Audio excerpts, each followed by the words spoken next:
안녕하세요. 아파트를 읽어주는 남자 아남입니다. 오늘은 힐스테이트 고덕 스카이시티 평면과 인테리어 알아볼 건데요. 영상 보시기 전에 좋아요, 구독, 알람 설정까지 부탁드릴게요. 네, 전 영상에서 고덕 힐스테이트 스카이시티 입지랑 가격에 대해서 대충 알아봤고요. 이번 영상에서는 상품 쪽 관련해서 안내 드리도록 하겠습니다. 브랜드 넘어갈 수 있고요. 단지 설계 보시죠. 단지 중앙에서 위로 올라다 본 이미지 컷이겠네요. 49층의 랜드마크, 홍대형의 고품격 공간, 커튼월룩 외관 디자인, 탑상형 구조를 자랑하고 있고요. 49층이라는 게 사실 생각보다 많이 높습니다. 그래서 기존에 살던 20층 이하의 아파트에 사시던 분들한테는 너무 높아서 사실 현실성이 오히려 없는 느낌일 수도 있으니까요. 그건 감안해 주시고, 사시다 보면 출퇴근길이 외출하고 드나들림에 있어서 고층에 살면 생각보다 불편합니다. 엘리베이터가 아무리 빨라도 그런 거 감안하시기 바라고요. 그리고 4베이, 5베이 돼 있는 건 잘 한 것 같고요. 커튼월 룩이란 건 뭔지 아시나요? 오피스들 보시면 건물 전체가 다 유리로 덮여 있죠. 그런 걸 커튼월이라고 하는데, 아파트는 사실 그렇게 하면 소음이나 단열 같은 게 약하기 때문에 그렇게 하지 않거든요. 대신에 그렇게 유리가 다 붙어 있으면 조금 더 상업 공간에 어울리는 건물이 되다 보니까 커튼월 룩이라 그래서 샤시 이외의 공간을 유리로 덮습니다. 프레임을 씌워서. 그런 걸 커튼월 룩, 커튼월 같다, 커튼월 룩이라고 생각하시면 되고요. 원스타 커뮤니티 시설이겠죠. 지하 3층에 실내 골프 연습장, 어린이집, 피트니스 작게 있는데요. 주상복합 건물들은 대부분 커뮤니티가 작습니다. 왜냐하면 자기들이 뿌리는 상공간에 이미 커뮤니티가 될 만한 상업시설들이 너무 많이 들어오기 때문에요. 그런 이유로 굳이 많이 줄 이유도 없고, 주상복합이 공용부 면적이 커서 이게 아무래도 커뮤니티를 많이 주다 보면 전용률이 떨어지기 때문에 최대한 줄이는 방향으로 가서 세대수나 건물의 규모에 비해서는 많이 왜소한 느낌이 드는 커뮤니티입니다. 3H 라이프스타일이라고 되어 있는데, 헤파 필터, 전열 교환, 환기 시스템, 저거 필터 다 나중에 교체하셔야 돼요. 헤파 필터는 비싸요. 또 그런 것도 감안하시고요. 하이오티라 그래서 현대가 IoT를 했다 해서 하이오티 H 붙여서 말하는데 별거 없습니다. 스마트폰 키 별거 없고요. 스마트 시스템 보겠습니다. 별거 없습니다. 네, 공간 안내 보겠습니다. 6 타입이고요. 172세대죠. 포베이로 잘 빠졌고요. 이건 뭐라고 욕할 수가 없네요. 예전에 다른 단지에서도 말씀드렸던 것 같은데, 현관 창고 뒤에 이런 공간들이 낮은 아파트들에서는 사실 샤프트를 넣어도 남는 공간인데, 여기는 고층이기 때문에 아마 여기가 다 파이프로 가득 찰 거예요. 예전 영상 보시고 참고하셔갖고 마음대로 트는 일은 없도록 했으면 좋겠습니다. 84 타입 볼게요. 84 타입이 256세대고요. 마찬가지로 포베이인데 좀 더 좌우가 길어 보이죠. 이게 3면 확장이라 그래서 이쪽도 원래 이렇게 우측면에도 발코니가 있었던 겁니다. 그래서 서비스 면적이 으다다하게 커지는 거고요. 굉장히 추천드리고 싶은 평면인데, 안방이 가구 배치가 조금 애매할 수 있겠네요. 그거 감안하셔야 될 것 같습니다. 90 타입입니다. 요거는 제가 예전에 올렸던 영상 중에 4.5베이 설명드린 적이 있는데 4.5베이예요 1, 2, 3, 4하고 알파룸 0.5까지 해서 좋은 평면이라고 볼 수 있겠습니다. 94 A 타입입니다. 여기부터 한 세대였죠. 이거는 사실 알파룸이라고 써있지만 5베이라고 봐야겠네요. 네, 특이점 없고요. 여기는 아마 탑층이라 이렇게 많이 안 쓸 거예요. 남는 공간 좀 있을 텐데, 요건 나중에 시공업자랑 상의하시기 바랍니다. 94 B 타입이고요. 얘도 5베이인데 요 침실이 깎여 있는 형태네요. 94 A 타입을 더 추천드립니다. 101 타입이고요. 101 타입부터는 복층형이네요. 4베이 복층형이고, 침실이 5개나 있으면 이거를 어디다 쓰죠? 네, 어차피 최고층이라 한 층을 더 올라가서 아름다운 조망을 조금 더 볼 수 있는 개념이 아니기 때문에 위층은 사실상 게스트룸이나 아니면 창고가 되지 않을까, 대가족이 아닌 이상 그렇게 생각이 됩니다. 106 타입입니다. 네, 같은 개념이고요. 얘는 3면 발코니라서 이렇게 좀 넓어진 형태입니다. 이 모델 하우스를 한번 보시죠. 76 타입, 400에 800짜리 타일을 썼고요.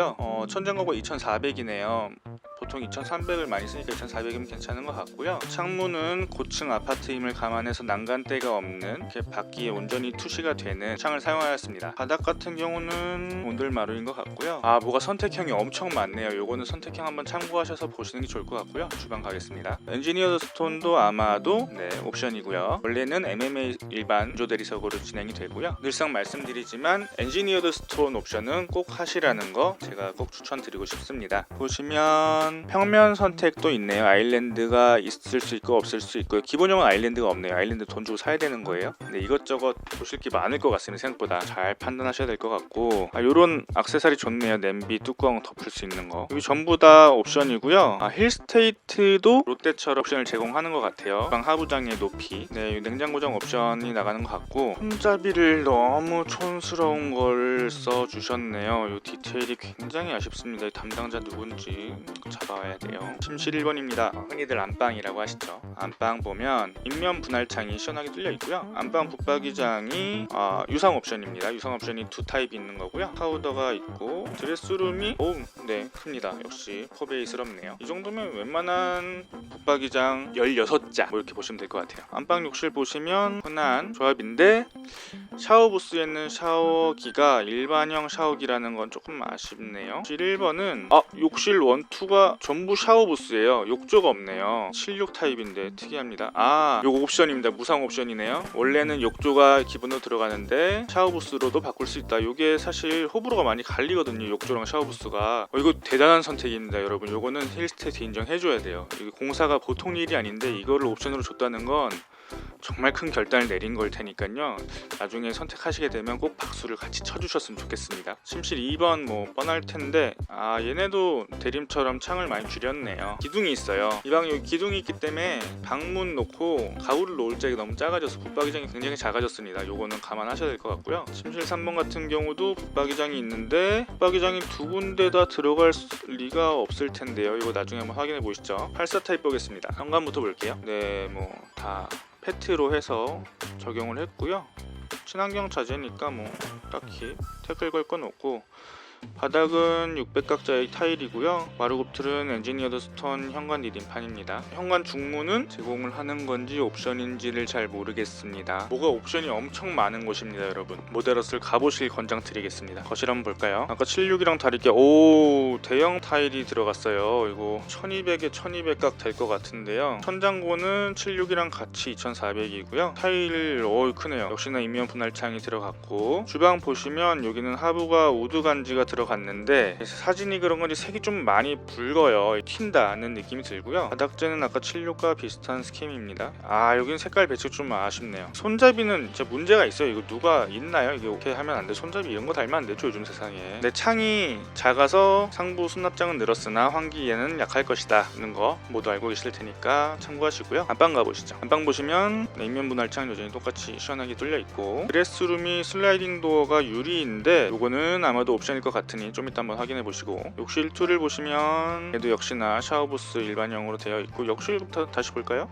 이 집은 욕조 설치형 기본형으로 옵션을 꾸며놨네요. 비데는 부부 욕실만 들어간 것 같습니다. 침실 2번은 같은 구조고요. 여기도 역시나 우측에 큰 기둥이 하나 박혀있기 때문에 조그마한 가구밖에 못 들어간다는 거. 침실 3번 보시면 얘는 그냥 일반형 방이고요. 알파룸 뭐 딱히 볼 게 있네요. 방이 생각보다 커요. 슬라이딩도 아마 유상 옵션일 텐데 좀 이따 볼고요. 팬트리랑 현관이랑 연결되는 메이드 동선 같은 애매한 동선이 하나 있어요. 현관 창고 겸 트리가 되겠네요. 안에 또 신발장이 따로 있고요.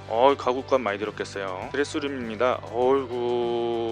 좋습니다. 84 여기까지 보고요. 90 보겠습니다. 아트월 타일도 84랑 같은 사이즈인 것 같은데 얘는 무광이고 약간 유광이었던 것 같죠? 여기 명확하게 나진 않습니다만 현관부터 다시 보시죠. 84랑 마감재가 같네요. 현관 구조도 같고요. 바닥이 타일인데 이것도 아마 옵션 중에 하나가 아닐까 생각이 되고요. 거실은 아까 보셨죠? 천장고도 똑같이 2400입니다. 대신 주방이 볼만하네요. 역시 주방은 커야 됩니다. 여기는 하부장 메탈 패트네요. 이게 메탈 느낌이 나는 패트 시트고요. 시크한 이미지로 푼 것 같고요. 여전히 손잡이는 굉장히 눈에 걸리네요. 대신에 지금 조금 들뜨는 느낌이 든 게 뭐냐면 아트월 타일 그레이 계열이죠. 요 동네도 그레이 계열이에요. 이거 채가 조금 웜한 느낌이긴 하지만 바닥이 황토빛이에요. 그래서 어색한 거예요. 굳이 저는 타일 권하지 않습니다. 사람은 물렁물렁한 곳에 살아야 돼요. 무릎 다 나갑니다. 애들이라도 넘어져 보세요. 그릇 떨어져 보세요. 다 깨집니다. 팬트리도 여기 장단이 있습니다. 잘 안 여니까요. 여기 뒤에 숨어 있어도 좋고요.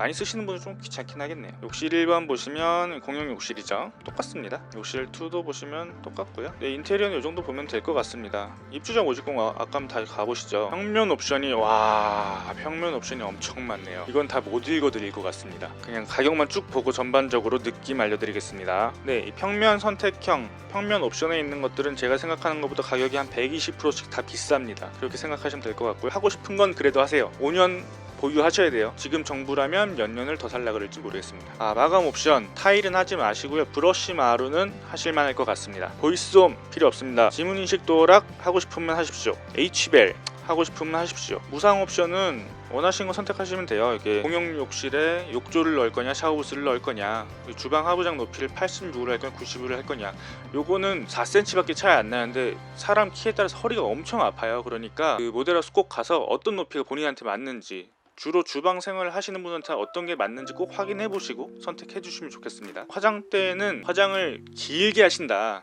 좌식하시고요. 난 짧게 탁탁탁 한다 이러면 입식하세요. 입식이 수납도 훨씬 많이 돼요. 네, 천정형 시스템 에어컨 같은 경우도 이것도 한번 제가 쭉 보고 느낌만 말씀드리겠습니다. 좀 얘도 한 120%씩 비싸네요. 제가 생각한 것보다. 그래도 일반형으로 전실을 더 추천드립니다. 추가 선택 품목 가전 주방입니다. 빌트인 냉장고는 저는 추천드리지 않습니다. 그것이 김치 냉장고든 그냥 일반 냉장고든 다 추천드리지 않고요. 식세는 쓰시는 분만 선택하십시오. 이번에 써보겠다 하시는 분은 안 쓸 확률이 훨씬 높습니다. 부분은 빌트인을 하고 싶다 하시면 넣으시고요. 아니면 그냥 본인이 쓰던 거 갖고 오세요. 하이브리드 쿡탑은 이 정도 가격이면 할만할 것 같습니다. 공통 선택 품목 다 묶어놔가지고 어떻게 하나를 선택하세요 말아요를 못하겠네요. 이거는 각자의 판단에 맡기겠습니다. 평면 옵션을 보시면 저는 별로 추천드리고 싶지 않습니다. 생각보다 인테리어는데 시간이 오래 걸렸어요. 평면 타입도 몇 개 좀 있었고 모델하우스를 3개나 지어놔가고 그거 보는데 시간이 좀 걸렸고 옵션도 너무 많아서 이거 나중에 엄청 헷갈리실 거예요. 나중에 혹시 계약하시게 되면 이거 꼭 간직하시고 사진도 다 찍어 놓으시고 어떤 게 어떤 건지 이미지를 다 생각해 놓으신 걸 적어 놓으세요. 그래야 나중에 공사가 제대로 됐는지 확인할 수가 있습니다. 나중에 가면 공사가 어떻게 됐는지 기억도 안 나요. 이미 4년 뒤의 일이기 때문에 꼭 확인하시고 챙겨 놓으시고 준비하셔서 어떤 세대에 청약을 넣으실지 잘 고민하시고, 청약을 혹시 넣게 되신다면 꼭 잘 돼서 4년 뒤에 시내 한복판에서 원하시는 삶 꾸리시길 바라겠습니다. 지금까지 아파트 읽어주는 남자 아남이었고요. 끝까지 들어주셔서 감사합니다. 구독과 좋아요 부탁드릴게요. 감사합니다.